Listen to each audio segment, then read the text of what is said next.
All right, well, good morning, guys. I hope you have had a decent week so far and are super excited about the upcoming midterm that I know you guys will all do well on. Today, we are going to be continuing our discussion on heat exchangers, looking more closely at the design equation, as well as shell and tube heat exchangers, plate and frame, and taking a look at a different method for analyzing heat exchangers known as the effectiveness Ntu method. So quite a lot to jump into today. So we'll go ahead and get started. Like as always, I always like to start with a little quick recap, get the brain juices flowing. So if you can recall from last time in our discussion of heat exchangers, when looking at the analysis of having a hot fluid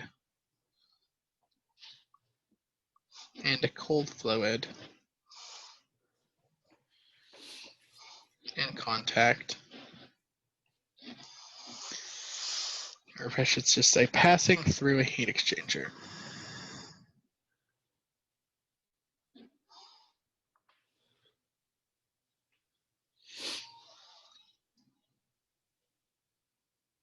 We can describe the heat transfer out of the hot fluid, or Q sub H, as the mass flow rate of the hot fluid times the heat capacity of the hot fluid times the temperature change in the hot fluid, or the inlet stream of the hot fluid minus the outlet stream of the hot fluid, THI minus THO. And likewise, we can describe the heat transfer rate into the cold fluid as M sub C, heat capacity of the cold fluid, times the temperature change, or the temperature of the cold fluid out minus the temperature of the cold fluid in. And since these two systems are exchanging heat, we can also state that QH is equal to QC. That leaves the hot fluid, enters the cold fluid. And in addition, we discussed that we also have to rely on our design equation for heat exchangers.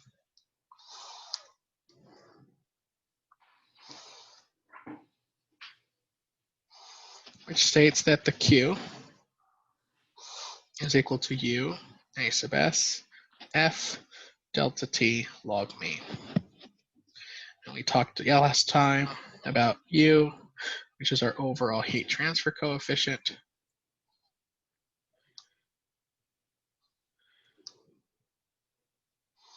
which we can typically describe with our shorthand 1 over HI plus 1 over HO. We had a lot of different forms depending on the complexity. We talked about incorporating fouling and how that can be used to describe our heat transfer as well. Are there any questions from the lecture on Tuesday, or are you guys pretty comfortable in the concepts that we discussed?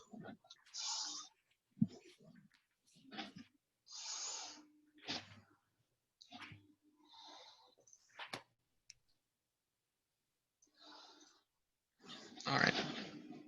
So the next thing I want to talk about is the corrective factor in the equation, or F. And it essentially describes the non-idealities of flow within a heat exchanger.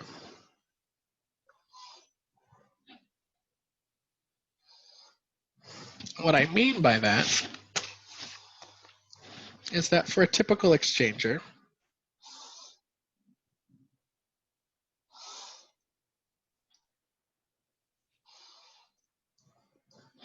we assume countercurrent flow, unless specifically stated, because we discussed on Tuesday that the most effective driving force occurs and the most efficient heat exchange occurs when we have countercurrent flow. However, for a real exchanger,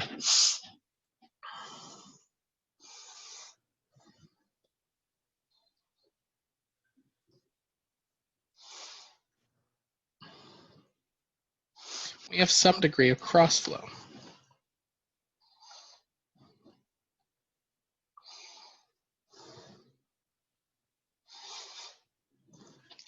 And that means that if we assume countercurrent flow, our driving force will be close to the correct answer, but oftentimes it won't be entirely accurate.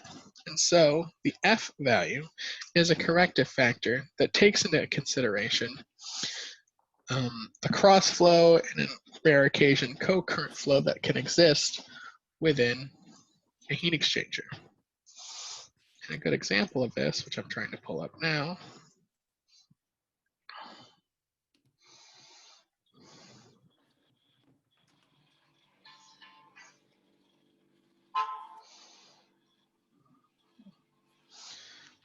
if I could pull up this file.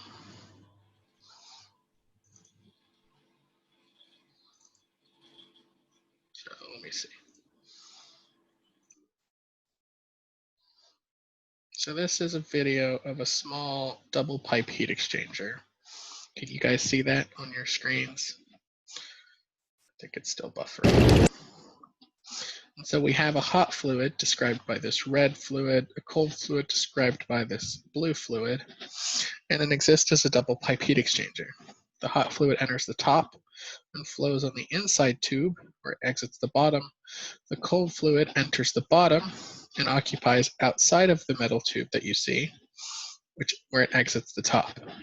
And for the majority of flow, we see a countercurrent flow system exists. However, there are some areas, primarily around the U-bends for the hot fluid, and these upward flow areas for the cold fluid, where countercurrent flow doesn't exist, which means that there are some areas where a true countercurrent flow estimation isn't valid. And just for your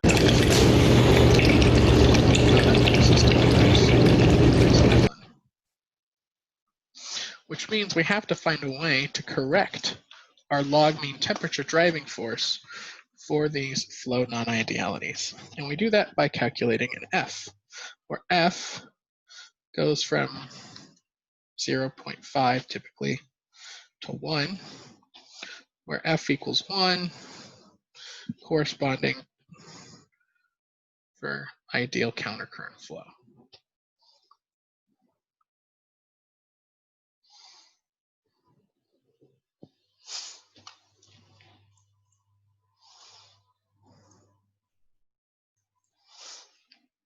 And so we can calculate F using equation 15.1 on page 446. And it looks like this: F equals z squared plus 1 to the 1/2 power times the natural log of 1 minus eta sub h over 1 minus z times eta sub h divided by z minus 1 times the natural log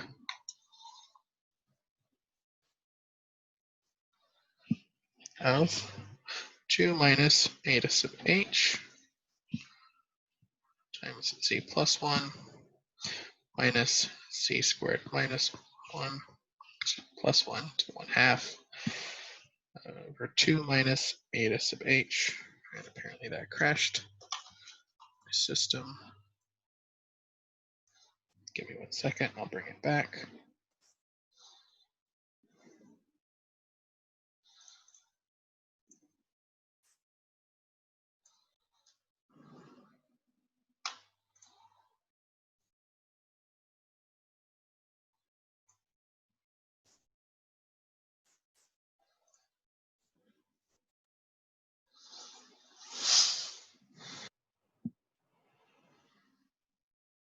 Can you guys see the notes now?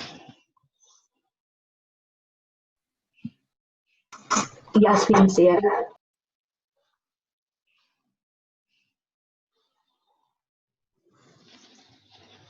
Okay, great. Let me finish writing the equation for you.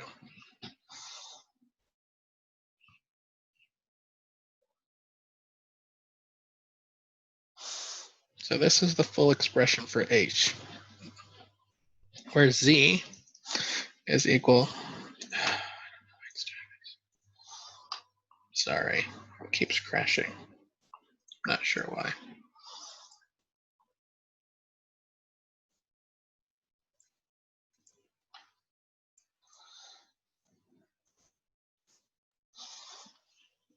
Did the thing again.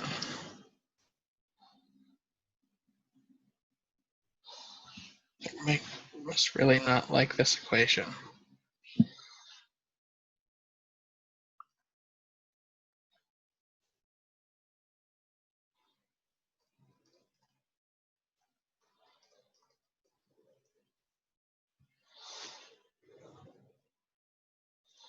Where Z is equal to the temperature of the hot fluid in minus temperature of the hot fluid out over temperature of the cold fluid out minus temperature of the cold fluid in. And eta sub h is equal to the temperature of the cold fluid out minus temperature of the cold fluid in over temperature of the hot fluid in minus temperature of the cold fluid in.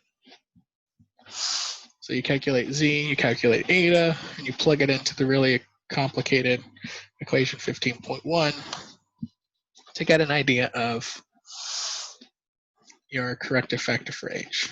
And you can also calculate Z using MCP, the cold fluid over MCP of the hot fluid. Good news is that there's a much easier way to calculate your corrective factor for H. And that is through the use of a correction factor chart. This is an example of the chart shown on page 447, figure 15.6. And this shows on the x-axis the eta values from 0 to 0 to 1, and the z values from 0.1 to 20 on the curves. And essentially, by identifying the intersection of eta and z, once you calculate those, you can find your corrective factor f, which you can then multiply times your log mean driving force to get what is known as the corrected log mean driving force. This is a much, I would argue, much simpler way than using the full equation 15.1. The one thing I will say to keep in mind is these curves are respective to a heat exchanger type. For example, this figure I'm showing you here is for what's known as a 1-2 exchanger, or a shell and tube exchanger with one shell pass and two tube passes. There's a second figure on the next page in your text on page 448 that shows an updated curve, or excuse me, an updated figure for a 2-4 exchanger, or a shell and tube heat exchanger with 2 shell passes and 4 tube passes. And so you want to keep that in mind when you're looking at identifying corrective factors for heat exchangers, and that you're using the right figure for the right heat exchanger design.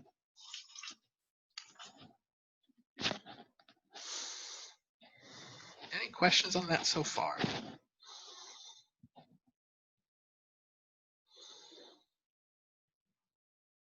All right, so let's take a look at an example.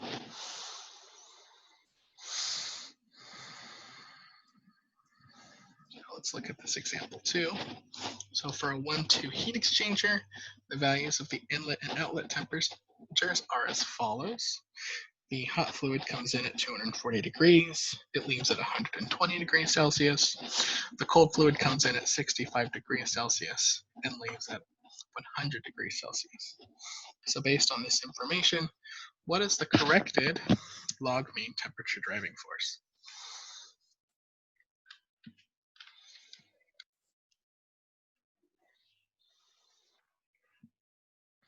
All right.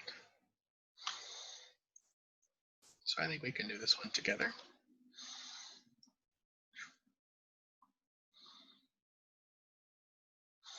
So what we're looking for is delta T log mean. I could call it bar, which is just F times delta T log mean.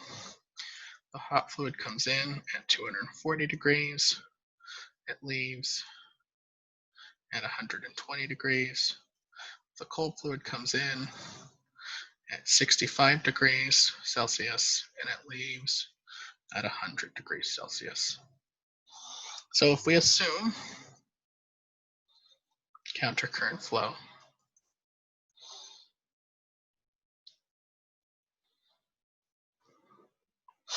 we can say delta T1 is equal to 240 degrees minus 100 degrees, where the hot fluid coming in interacts with the cold fluid leaving. So that delta T1 is 140 degrees C.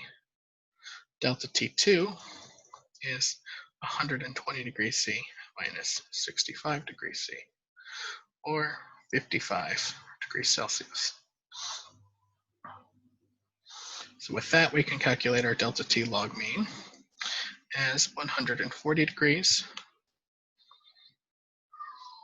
minus 55 degrees divided by the natural log of 140 over 55.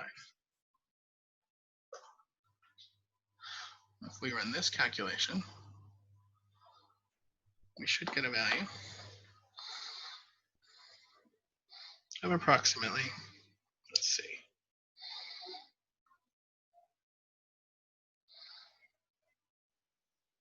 90.97, or about 91 degrees.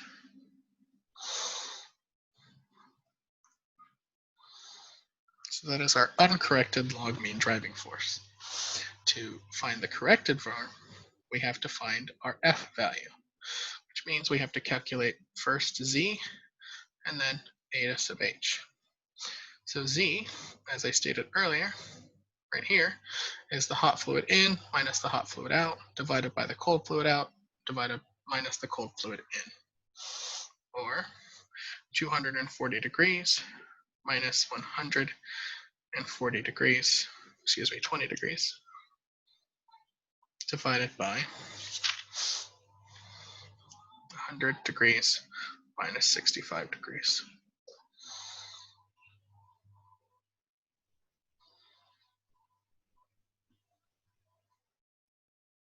So we get about 3.4 for Z.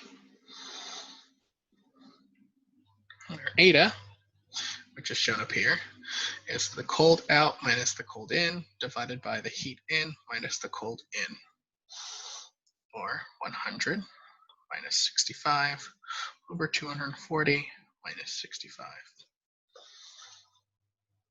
If we run this calculation, we get about 0.2.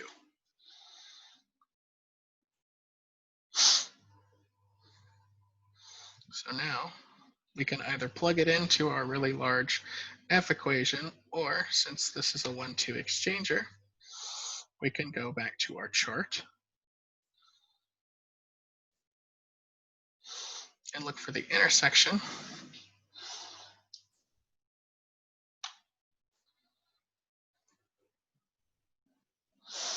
of 0.2, which is here, and 3.5, which is somewhere here for 3.4. So I would probably identify that intersection. It's probably right about here at 0.9. Does everyone see how I was able to interpret this figure to find F? You gotta give me something, people. All right, I got a thumbs up from Jasmine. Thank you, Jasmine.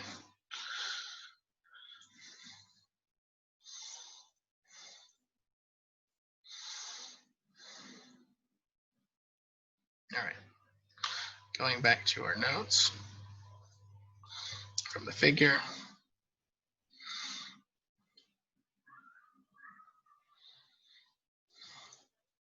F equals 0.9, which means delta T log mean corrected is equal to 0.9 times 91 degrees, or simply 81.9, about 82 degrees.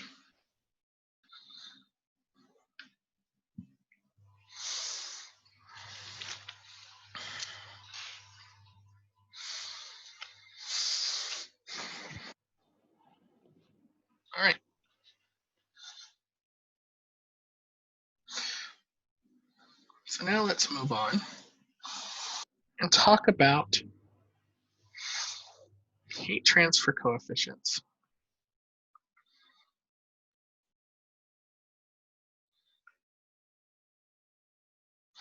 For a shell and tube heat exchanger.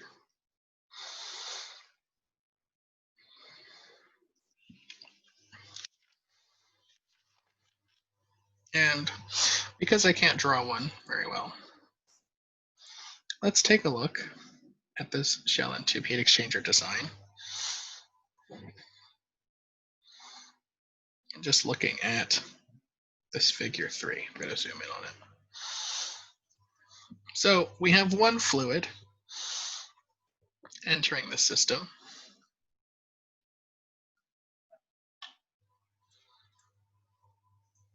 Kind of here through these tubes.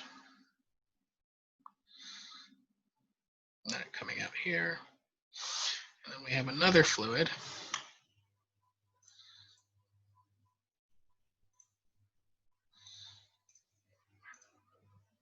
coming in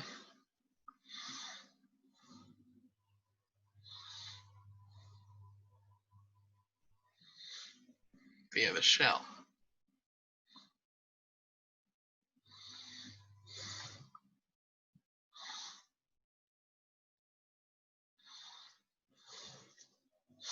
And so we have fluids on the tubes and fluids in the shell.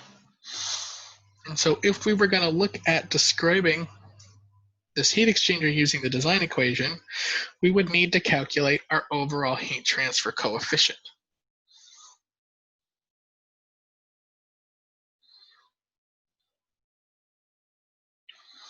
Which means we need to calculate both the heat transfer coefficient in the tubes, or the tube side heat transfer coefficient, as well as the heat transfer coefficient in the shell. Right, and keeping in mind the shell fluid kind of looks like this, thanks to the baffles. We get a nice little mixing. So what I mean by this, going back, is when we're looking for U, we have the heat transfer coefficient on the inside, or tube side, plus the heat transfer coefficient on the outside, or shell side. So the question then becomes, how do we identify the heat transfer coefficients for both sides of the exchanger? Well, we've already done the efforts for one, right? From our convection discussion,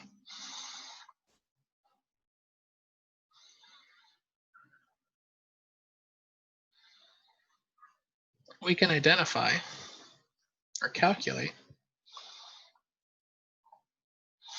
using our principles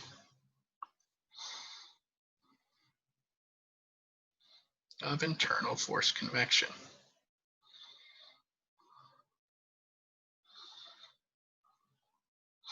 Meaning H sub I is equal to a Nusselt times a K over the inner diameter, as we're looking at the inside fluid, where our Nusselt number simply follows the Colburn equation, or I can say 0.023 Reynolds to the 0.8 times Prandtl to the n, right, for fully developed turbulent flow. And if you don't have fully developed turbulent flow, I recommend you adjust your design parameters or your operation parameters to make sure you have turbulent flow. So then the question then becomes, how do we identify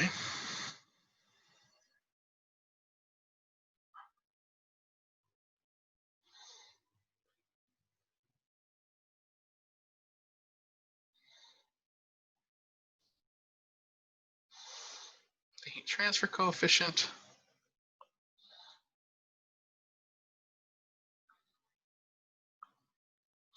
for the shell side of our heat exchanger.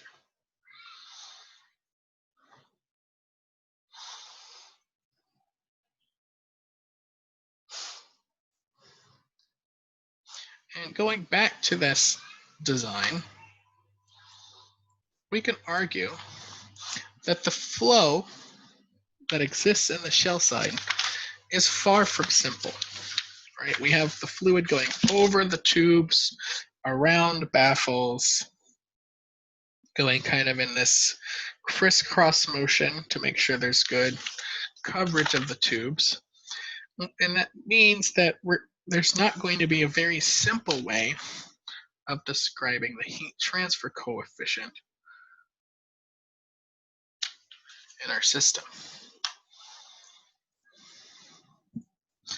And so when we're looking on the shell side,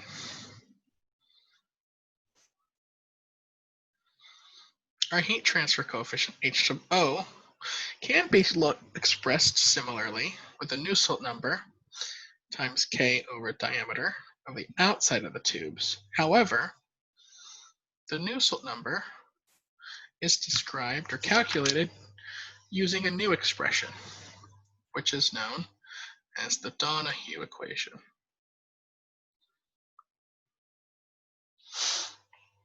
And the Donohue equation states that the Nusselt number is equal to 0.2 times a Reynolds number of sorts to the 0.6 times a Prandtl number to the 0.33. And you'll see in the book that there's, for systems with large differentials in the fluid viscosity, this viscosity correction factor, mu over mu sub w to the 0.14. However, when we're looking at the shell side, the Reynolds number is calculated as the diameter on the outside, or the outer diameter of the tubes, times this effective mass velocity divided by our fluid viscosity. And Prandtl number is the same as it always has been, Cp mu over K. And so the tricky part here, and or the frustrating part, here I'll make it like this. Even though, yes, this is an important equation,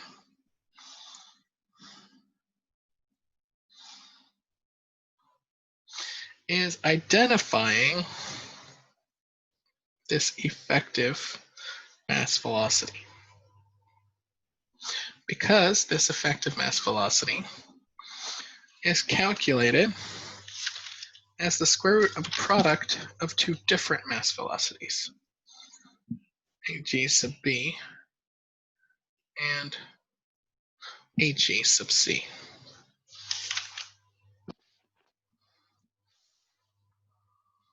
Where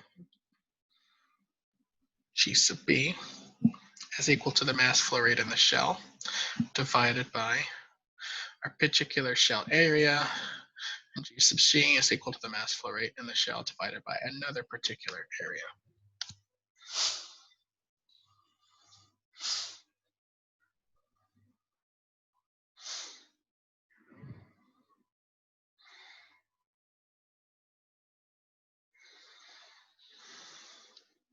And these two mass velocities correspond to the nature of flow that exists in the shell, as well as the heat transfer area that exists in the shell. Because the fluid in the shell is flowing in a very complex flow pattern, we consider the effective mass velocity looking at two different heat transfer areas, this SB and this SC. With those, we can calculate two different mass velocities and come up with this arithmetic average by the square root of the product to get an effective mass velocity through the shell side of our heat exchanger, which we can then use to find Reynolds, which we can then use to find Nusselt number, and the outside heat transfer coefficient. And so S sub B is calculated by this equation, F sub B pi d sub S squared over 4 minus N sub B times pi times D0 squared over 4. This is equation 15.3 on page 449, where F sub B is the fraction of the cross-sectional area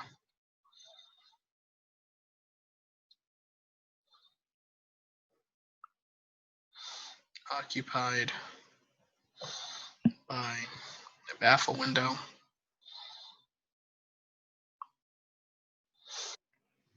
d sub S is the shell diameter.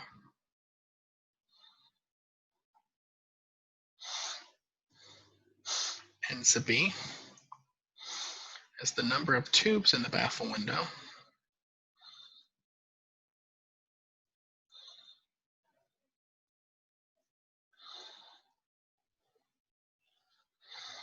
And d sub O is the outside diameter of the tubes.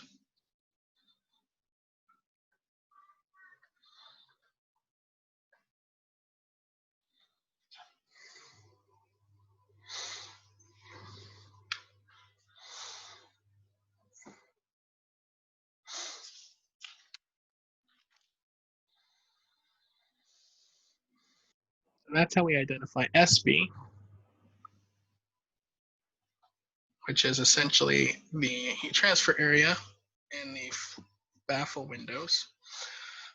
To find S sub C, we calculated SP times d sub S times 1 minus do over lowercase p,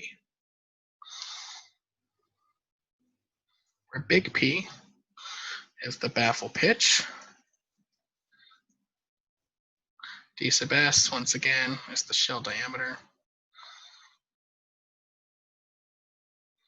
D sub 0 is, once again, the outside diameter of the tubes.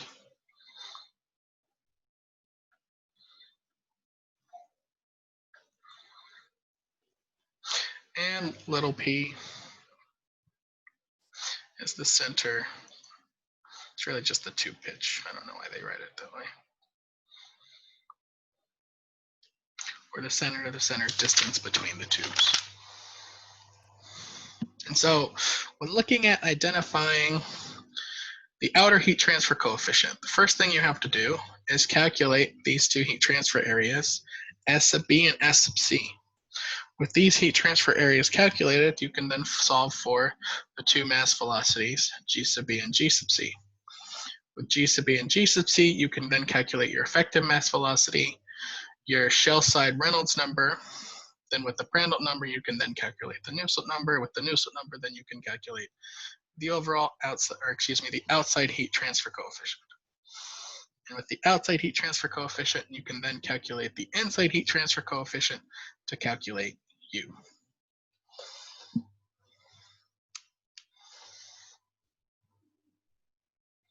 Which is why when we're looking at heat exchangers, 90% of the effort, as you can see, is calculating heat transfer coefficients. So I know I kind of said a lot. I threw a lot of equations at you. Is there anything you would like me to go back and re-explain?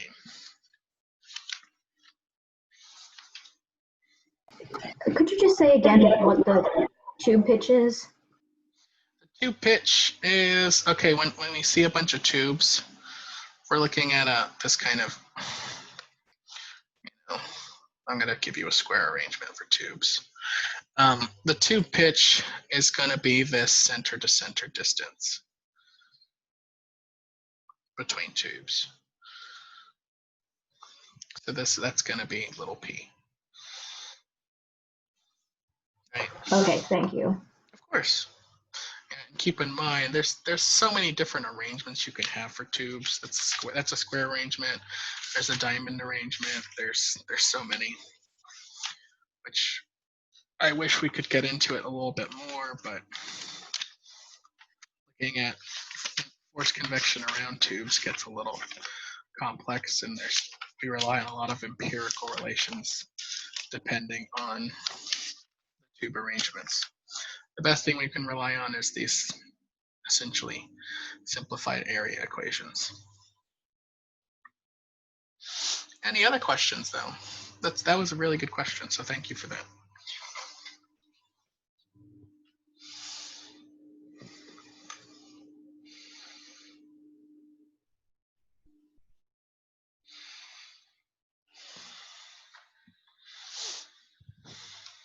I have a quick question. What is the baffle exactly? What is the what? The baffle. I'm The baffled. baffle or the baffle pitch? Just the baffle itself, not necessarily the pitch, but what exactly is it describing? All right, so Like when the you say baffle, baffle window, yeah. all right, let me go back to this. Come on. Make the pen, oh crap. So pen mode. So the baffle is this item here. So the purpose of the baffle is to direct the flow in the shell side of the heat exchanger. Thus, the baffle window would essentially be this subset of flow area. And the baffle pitch is the distance between baffles within the baffle window.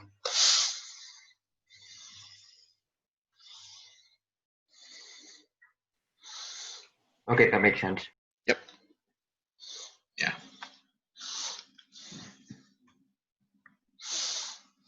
Yeah, and there'll be a little bit more detail in that document that I'm having you guys read for the synthesis assignment. Yeah, they're really important, right? Because if you didn't have these baffles, the flow would just kind of do this, and so you'd have a lot of dead spots in your heat exchanger.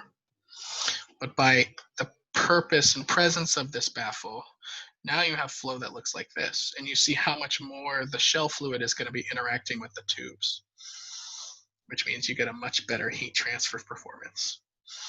And a lot of things can happen, right? If you have more, let's say I put a baffle here, you know, if the more baffles you kind of tend to put in a system,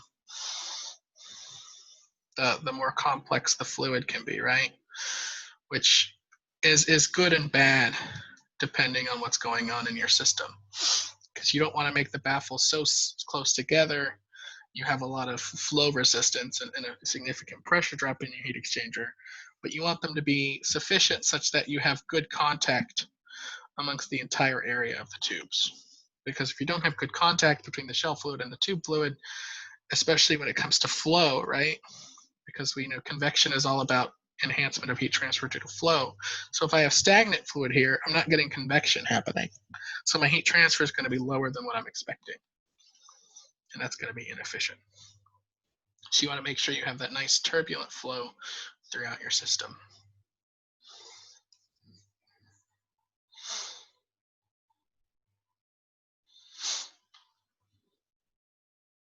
All right, any other questions?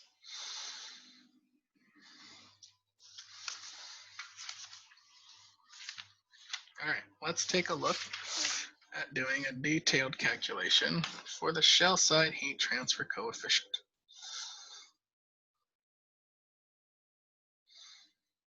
Uh-oh, zoomed in too much.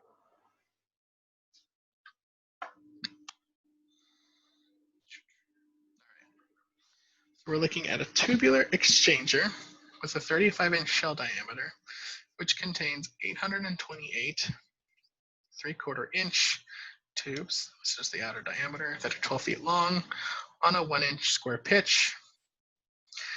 If standard 25% baffles are used based on it 12 inches apart, what is the estimated shell side heat transfer coefficient given that liquid benzene is being put on the shell side at an average temperature of 60 degrees with a flow rate of 100,000 pounds per hour? And we also assume that the benzene is the cold fluid with the outside surface of the tubes being 140 degrees.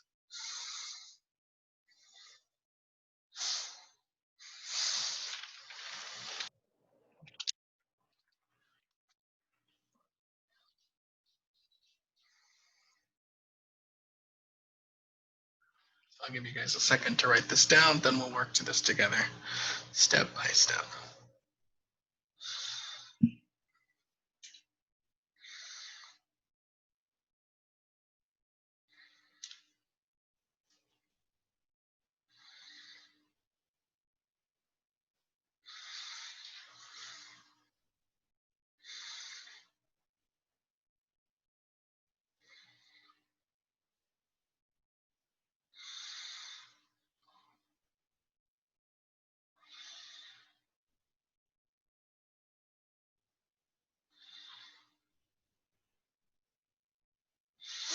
All right.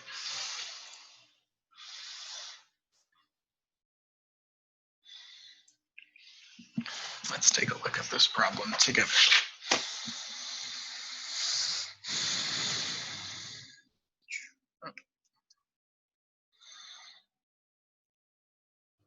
This example is calculating shell side heat transfer coefficient.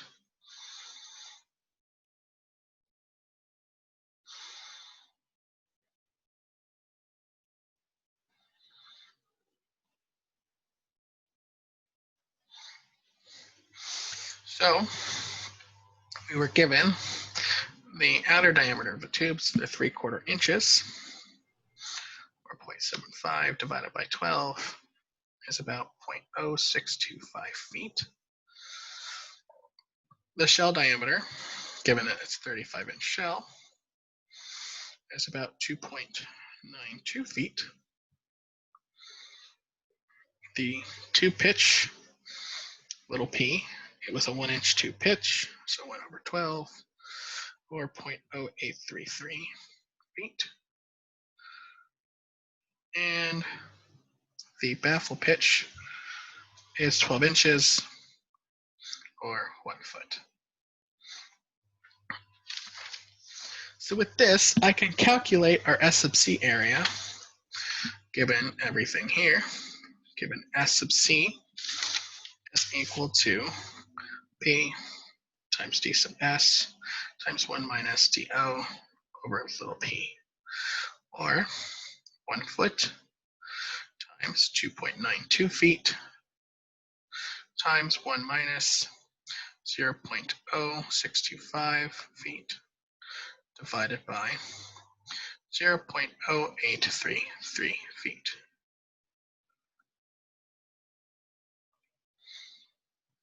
If I run this calculation, I find my cross flow area is approximately 0.729 square feet.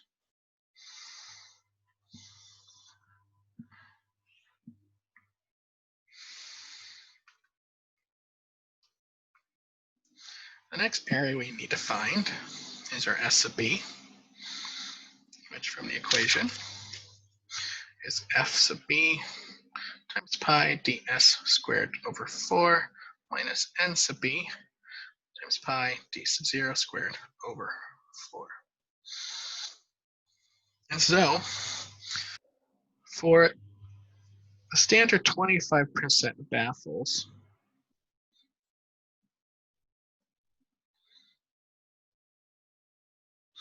F sub B, or the fraction of the baffles in the window, is approximately 0.1955. That's just something that is empirical that you can look up. And so we need to also find N sub B, which is the total number of tubes in this baffle window, which is going to be the total number of tubes times the fraction F sub B, or 828 times 0.1955, which is about 162 tubes.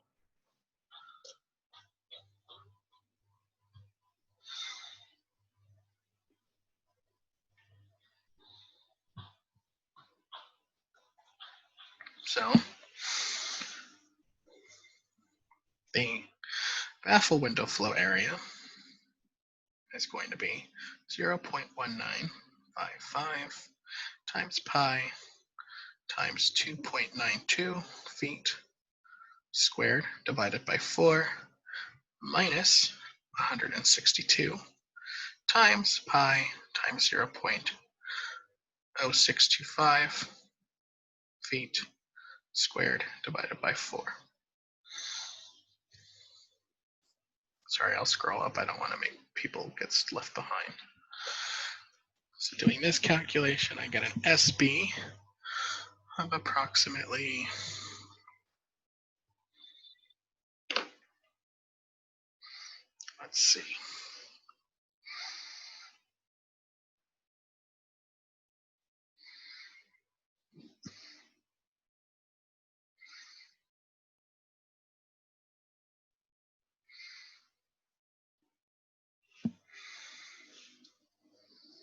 0.8123 feet squared.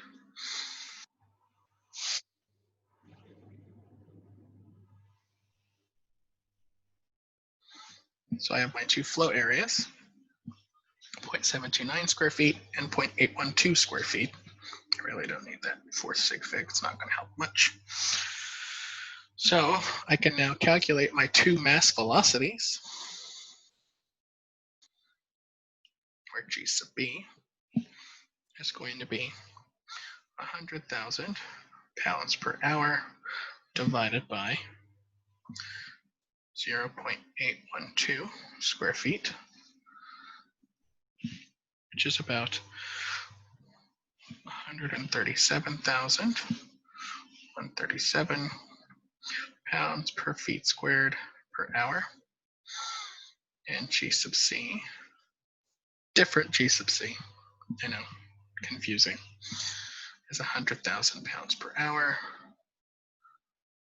divided by 0.723, excuse me, it's 29 feet squared, or, oh, I did that wrong.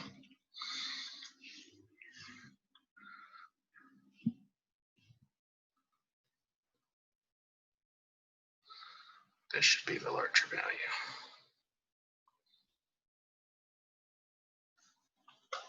So now I have my two mass velocities.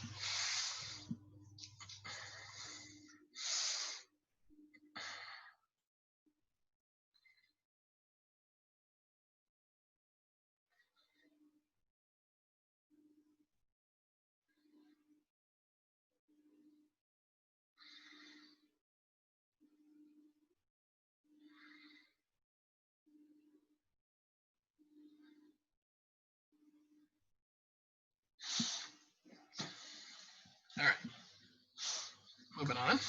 Now I have G sub B, G sub C. I can find my effective mass velocity as the square root of 107 times 137, which equals an effective mass velocity of 129,933 pounds per feet squared per hour. With my effective mass velocity in hand, I can now calculate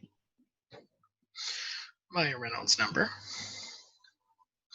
where the Reynolds number is equal to my mass velocity, my outer diameter, over my viscosity. And for my viscosity at 60 degrees Fahrenheit is about 0.7 centipoise. So my Reynolds number is going to be 129,000 pounds per foot squared per hour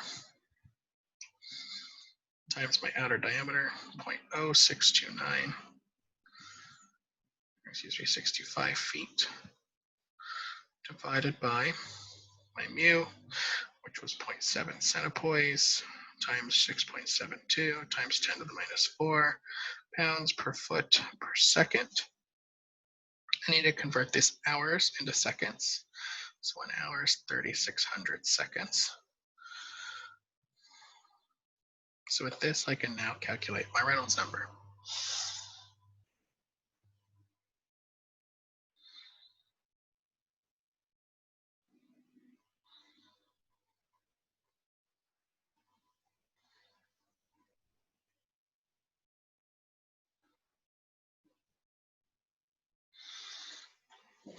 Get a Reynolds number of approximately 4,795.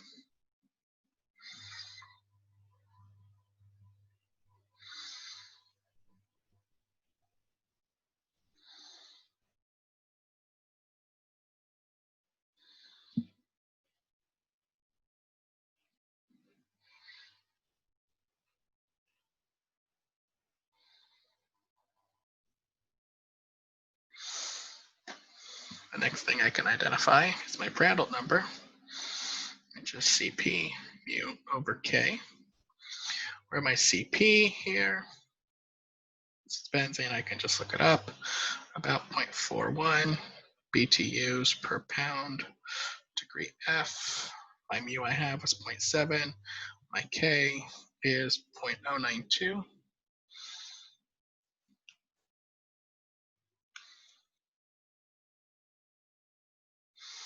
BTUs per foot squared, excuse me, foot hour F.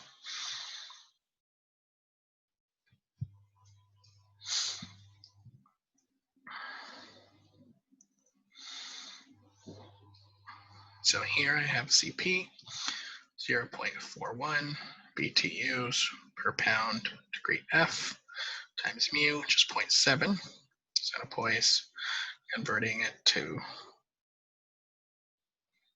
pound mass per foot second. Adding my K in, 0.092 BTUs per foot hour degree F. I have second and hour mismatch, so I can multiply this times 3600 to get an hour. Really doesn't matter as long as the units match up.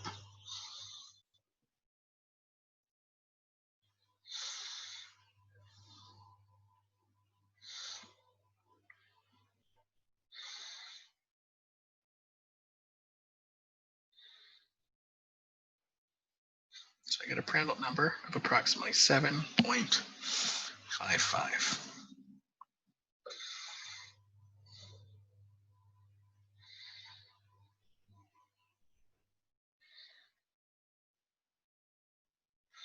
So now I have my Reynolds, my Prandtl.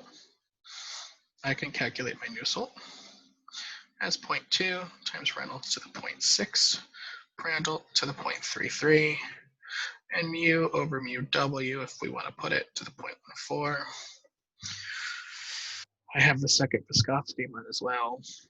Mu W is about 0.38 centipoise at 140 degrees F. So for this problem, my Nusselt is going to be 4,795 to the 0.6 times 7.55 to the 0.33 times 0.7 divided by 0.38. They're both centipoise, so the units cancel, to the 0.14.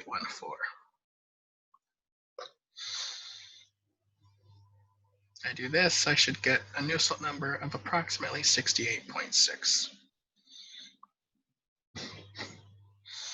So now after all of that, we now have our Nusselt number. And with our Nusselt number, we can now finally calculate our outside heat transfer coefficient, H sub O, as Nusselt K over D sub O, or 68.6 times our thermal conductivity, 0.092 BTUs per foot hour degree F divided by D sub O, 0.0625 feet. And we get an H in BTUs per hour per foot squared degree F of about 101. And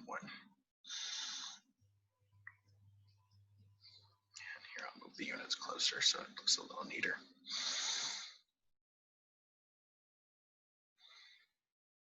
And so if this was a full heat exchanger, you would now, with this H in mind, have to calculate H sub I using the Colburn equation, and then find your overall heat transfer coefficient as 1 over H sub I plus 1 over H sub O to the inverse.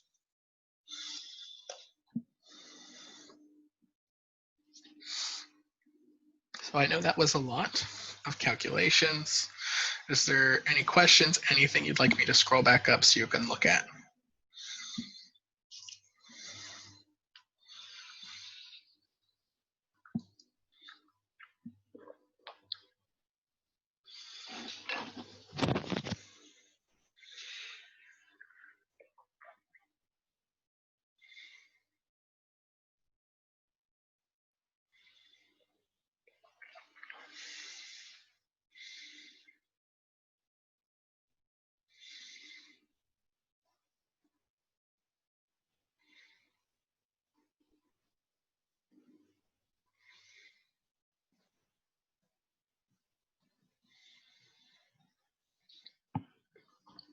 All right, if not, hopefully you guys were able to follow that well.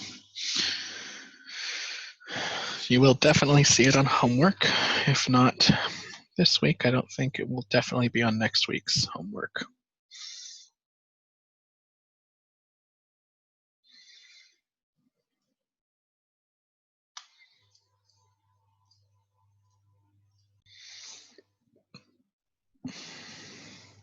So let's have a question and conversation really quick. Choice of tube side / shell side fluid.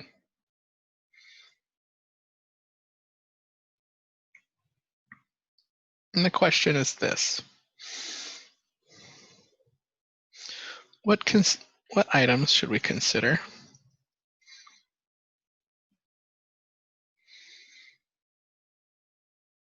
when deciding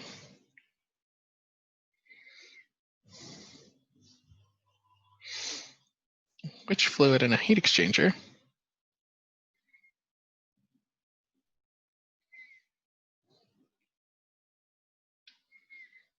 should exist, let's say tube side?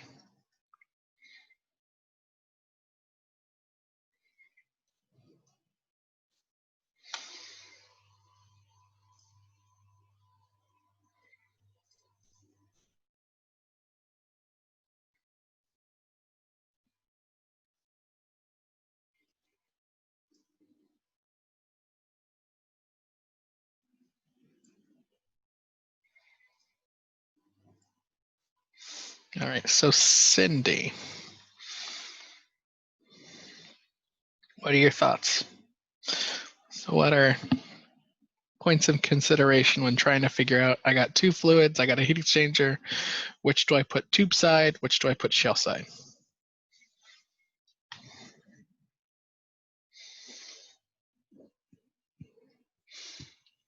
I'm not entirely sure I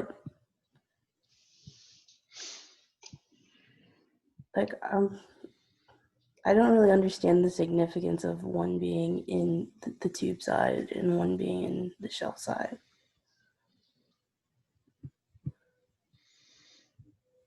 All right, Robert, would you like to help her out? Sure. So one thing that we can think about is which side is at a higher pressure, because if we put the highest pressure on the shell side, then we'll have to pay for the shell and the tube to see the higher pressure. But if we put it in the tube, we'll only have to pay for the tubes. That's a good point of consideration. So I would definitely agree with that sentiment. So a high pressure fluid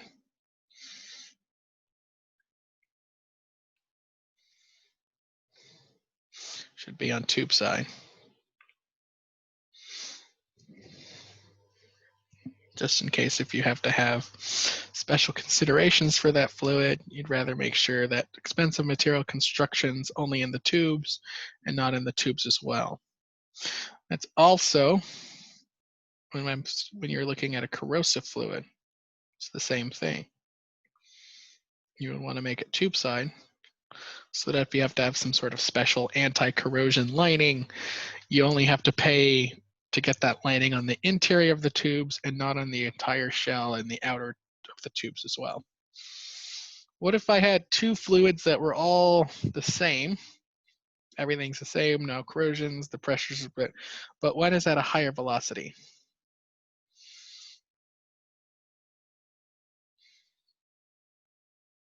Where would I put the high velocity fluid? Tube side or shell side? All right, so what do you think, Caroline? I honestly do not know, but if I had to guess, probably shell side just because it's larger.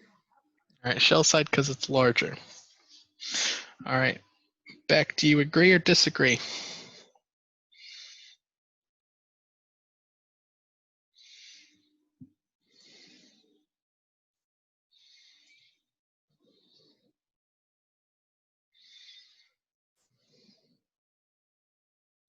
Is he still with us? He might be missing.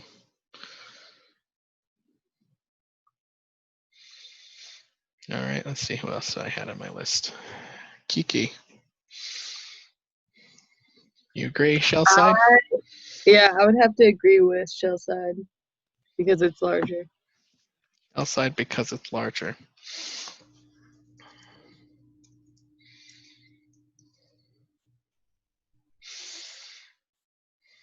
All right. What's going to happen to that flow velocity in the large shell?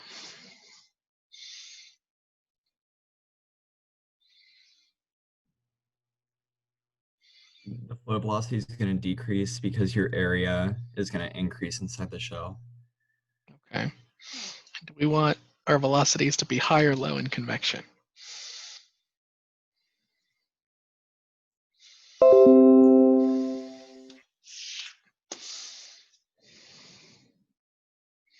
Yeah, this was a tricky one, and it boils down to when we're looking at these systems and the heat transfer coefficients, we find that in this case, we want it on the tube side. Primarily, when we're looking at the Reynolds number and the Nusselt in particular, the Nusselt is proportional to the Reynolds to the 0.8 for the tubes. As compared to the shell, the Nusselt's only proportional to the Reynolds to the 0.6 for the shell side, which means you're going to get a greater benefit to heat transfer having your high velocity in the tubes, because you're going to get a greater Nusselt number and a greater heat transfer coefficient. And so if you have a choice of which fluid, you're always going to want to have that fluid in the tubes.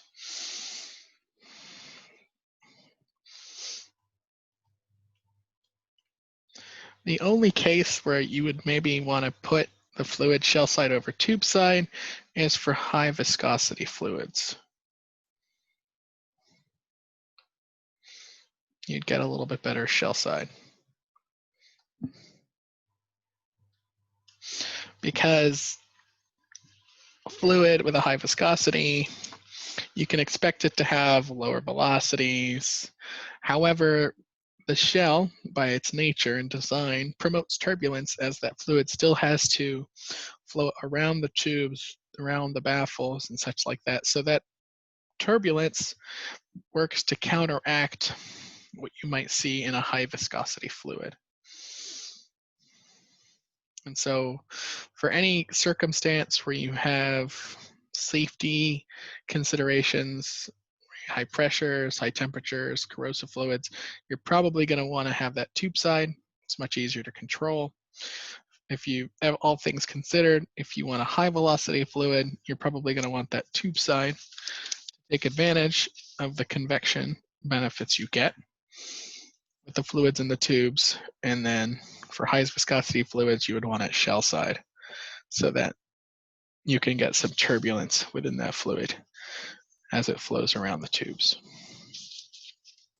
So a little tricky, a little counterintuitive, but there's still important things that I want you guys to think about and consider when looking at fluids within a heat exchanger.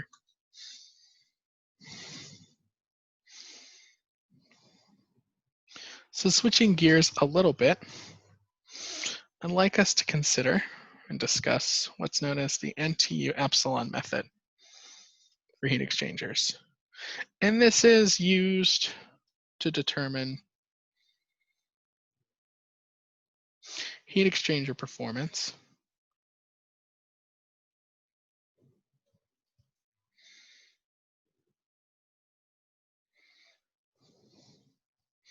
with known streams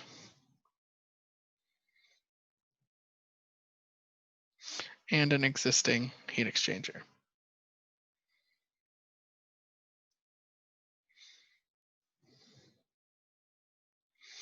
And so when we, to counter the design equation for heat exchangers, that's typically when you're wanting to actually design an equation, a new heat exchanger. from nothing. The Ntu Epsilon method is used if you have existing heat exchangers and you're trying to put them in service to kind of get an idea of what you can expect in terms of that heat exchanger's performance given in input temperatures for both streams and input flow rates. And so the NTU method is called this because it's based off what is known as NTUs, or the number of heat transfer units in a heat exchanger.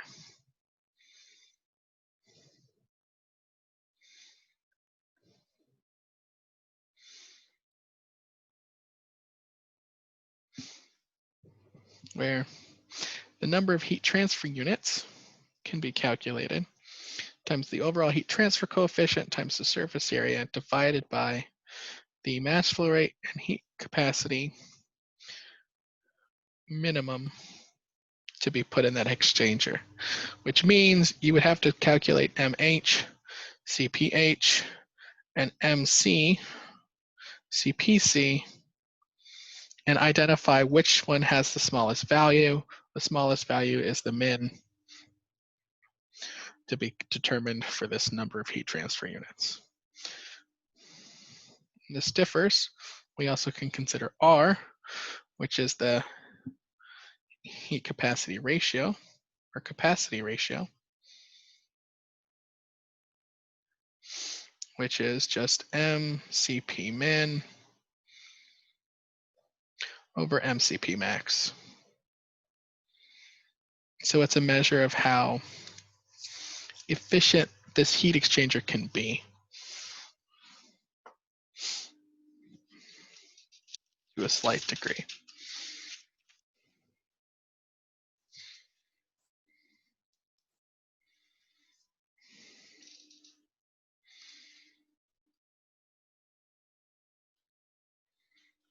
To calculate the true effectiveness of the heat exchanger, the epsilon in this method, it's essentially a measure of the heat transfer rate to be expected in the heat exchanger over the maximum heat transfer rate within the exchanger, which is essentially looking at TCHO minus TCI over THI minus TCI.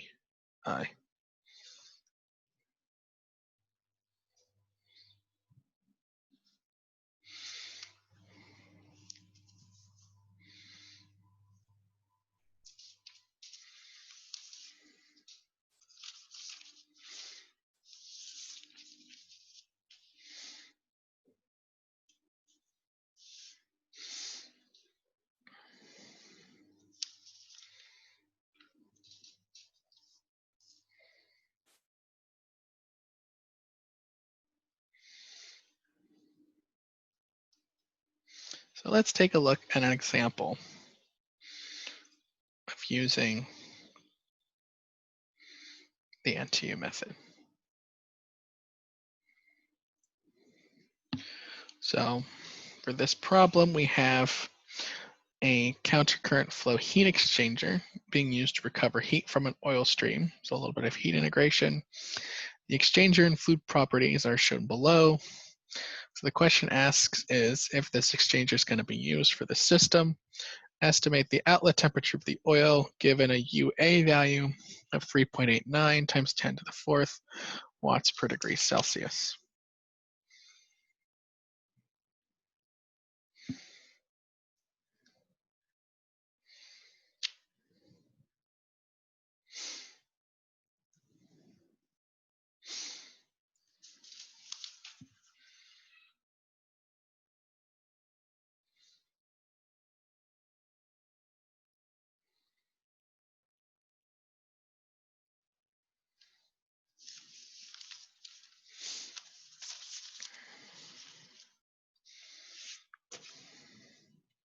All right, so let's take a look at this problem. So for an NTU problem,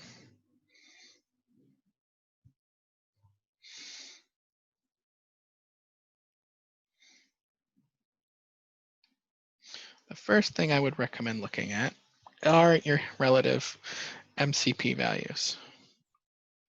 So MH, CPH, and MC, CPC. So from the problem statement, it said the hot stream was coming in at 3,000 kilograms per hour. And the heat capacity of that stream, which is the oil, is 2.3 kilojoules per kilogram Kelvin. For the cold stream, which I believe was simply water, we had a flow rate of 2,400 kilograms per hour with a heat capacity of about 4.8 kilojoules per kilogram Kelvin. So it's 4.18. So that didn't make sense.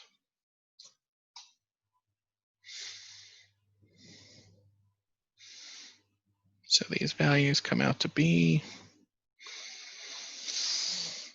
6,900 kilojoules per hour per Kelvin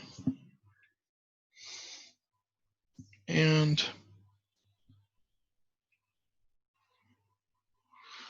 10,032 kilojoules per hour Kelvin.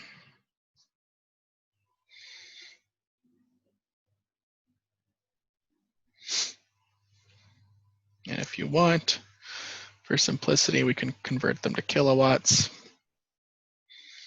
So this one is about 2.79 kilowatts per Kelvin, just taking out the hour correction. And this one is 1.92 kilowatts per Kelvin. So the hot fluid is the minimum, the cold fluid is the maximum. So for this problem, R, which is min over max, is 1.92 kilowatts per Kelvin divided by 2.79 kilowatts per Kelvin, or a value of approximately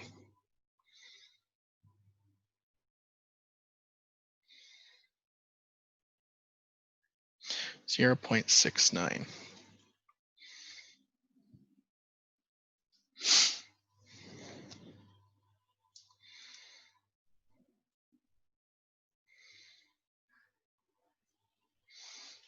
The NTUs, therefore, and I think I'm running out of time.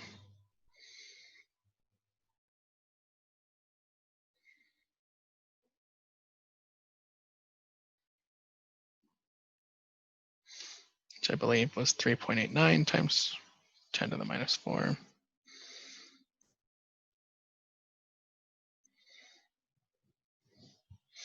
So I end up with 38.9 kilowatts per Kelvin divided by MCP min,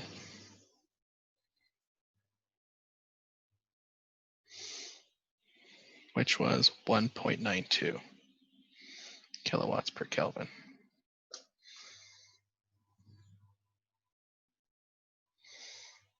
So a lot, 20.3.